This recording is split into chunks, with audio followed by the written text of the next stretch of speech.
I've used Flow State every day for the past 2 years and went from an entrepreneur who couldn't focus 5 minutes to working 10-hour days with almost no breaks. And so after starting multiple businesses and even taking on a remote sales job, these are the three productivity methods that you've never heard of that actually get me to work for over 10 hours straight and stay focused. So instead of procrastinating and wasting time and making no progress in your business and still being broke and still hating your life, trust me, I know how it feels, I've been there, but just full screen this 10-minute video, and I promise by the end of it, you learn how to use the flow state for faster and longer and make it easier to get into. Number one, live up to your ego always. So my biggest fitness achievement happened when I was 18 years old, and I remember feeling proud of myself for the first time. I said I was going to do this one thing, and I did it. And it would have been a TKO if the ref allowed us to throw knees to the head, but unanimous decision still sounds pretty sweet. I won my first kickboxing fight against a 30-year-old grown-ass man, and this guy, he was beating the shit out of me for the first 3 minutes of the round. 15 minutes before the fight, he was staring down at me like I was fucking dinner, like he was gonna run through me. And 4 hours before the fight, he walked up to me and tried to macho grab my hand and, stare me down and all this shit. But now, we're talking about his training and how he was preparing for this big moment. But what set us apart was this. He was telling me all about his lifestyle and his training and what he was doing and how he was living before the fight. And it became so clear to me why I won. He had a massive ego, but he only used it during the fight, like literally on this one day. You might be thinking what the fuck, what are you talking about? Don't you want a massive ego on fight day? Surely you want to lower your ego and then think you're the man when you're walking into the ring, right?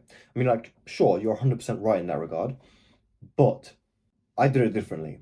I've had a massive ego for the last 5 weeks leading up to the fight, and I felt like the fucking man throughout all of my training. You see, for me, there were no new emotions, there was no spike, there was no adrenaline rush, there was nothing crazy like that, because for the past 5 weeks, I've been in this intense emotional state of, oh fuck, I'm about to fight someone, I need to be ready all the time. I felt the same way in the octagon as I felt on my 6 a.m. runs, as I felt in the gym, as I felt in the sparring sessions, as I felt doing free weights or on the treadmill. It was exactly the same. I built up a massive ego leading up to the fight, and I made sure that I did all the work possible to live up to that self-image that I built. Whereas he had a massive ego for the fight, and before it, he kind of just trained like a normal guy. And ever since that day, getting into the flow state has been so fucking easy because I understood this one thing. My self-image and my ego are linked to the guy who just trains hard as fuck all the time and pushes himself to align his actions with the self-image. When you're constantly doing things that give you confidence, when you in your mind think that you are a confident person, you've got the proof to back it up. And then working just becomes so easy because you're just the guy who works and fulfills his ego.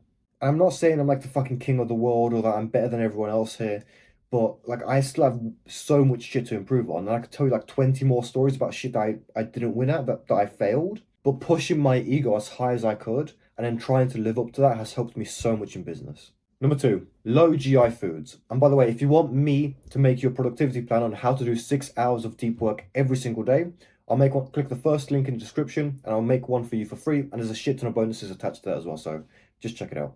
GI means glycemic index. And for all of my life, for the first 2 to 3 hours of the day, I had this weird, lethargic, brain foggy, fucking groggy kind of state where my mind just felt lazy. I felt like a lazy cunt. I didn't do anything for the first 2 3 hours. It was always a big trudge to get myself to do any work. I could barely even be bothered to play video games sometimes, and I definitely wasn't brushing my teeth or any at least semi-productive fucking humane things that you're meant to do. And it was only after I stopped doing this one thing that's how I realized how bad all this shit was for me.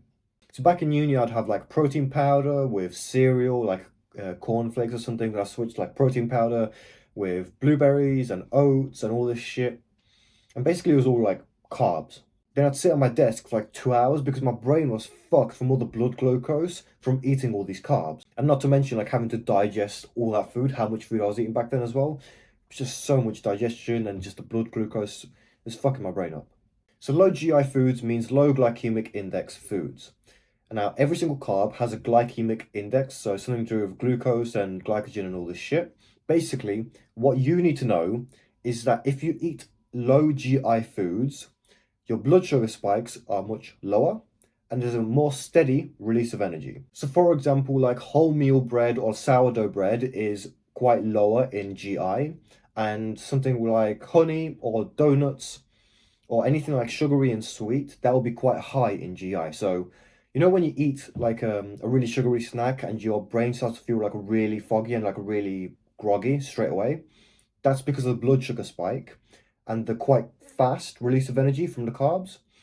And when you eat like like boiled potatoes or like wholemeal tortillas, then you still have a little bit of grogginess in the digestion and shit, but generally you have a slower release of energy, and not only slower but steadier.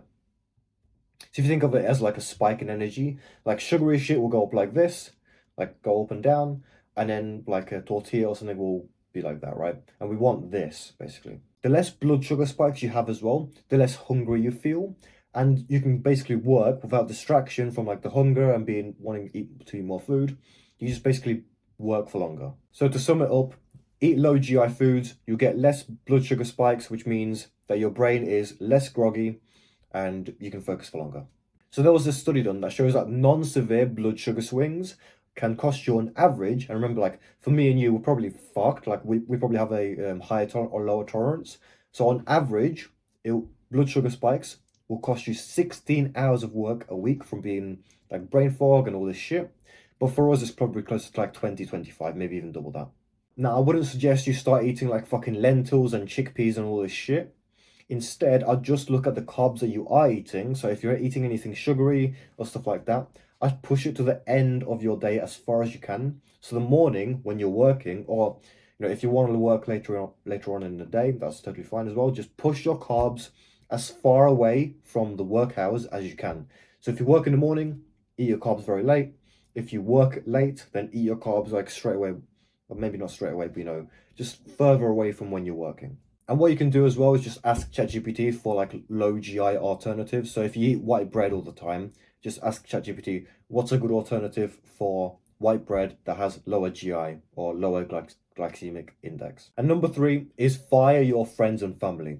When you're working, you want to maximize how much focus you have on the task at hand. Any single distraction, any thought that comes up, anyone walking into your room, any text message that you get on your phone is going to cost you. Like, you might think that you're checking your phone, or like someone comes into you and you speak for like 30 seconds.